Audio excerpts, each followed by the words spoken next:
আসসালামু আলাইকুম, সবাইকে স্বাগত জানাই নতুন আরেকটি ভিডিওতে।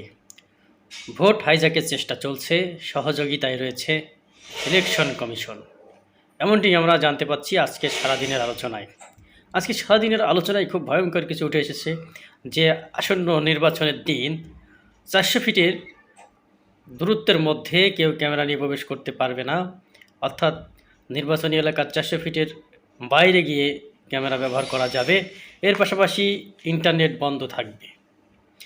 এমন সিদ্ধান্ত যদি নিয়ে থাকে তাহলে কাকে খুশি করার জন্য ইসি কাজ করছে? তাহলে কি ভোট হাইজ্যাক হবে, নাকি কোনো একটি পক্ষকে বা কোনো একটি রাজনৈতিক দলকে জিতিয়ে দেওয়ার পায়তারা করছে প্রশাসন?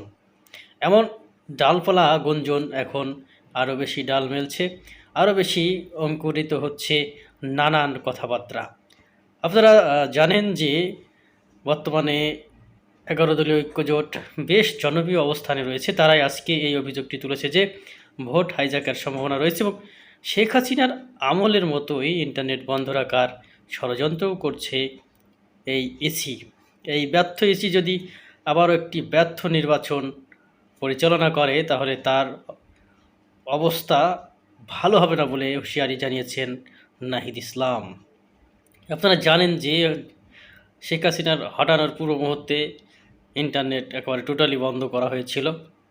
তো তার সে সকল বিষয়গুলো যদি অপরাধ হয়ে থাকে তাহলে বর্তমানের এই অন্তর্বর্তীকালীন সরকারের অধীনেই তো একটি সুষ্ঠু অবাধ সুষ্ঠু নির্বাচনের আয়োজন করা হচ্ছে।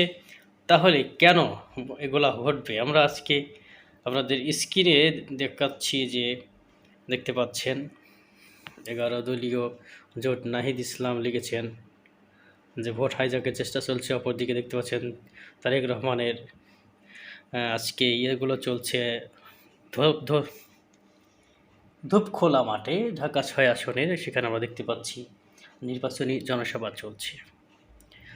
তো কেউ থেমে নেই, প্রত্যেকে তাদের সর্বশেষ অর্থাৎ শেষ মুহূর্তের নির্বাচনী প্রচারণা চালাচ্ছেন।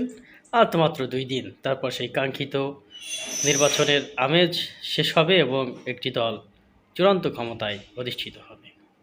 এখন আপনাদের কি মনে হচ্ছে, কোন দল ভোট হাইজ্যাক করার চেষ্টা করছে? অবশ্যই কমেন্ট বক্সে জানাবেন।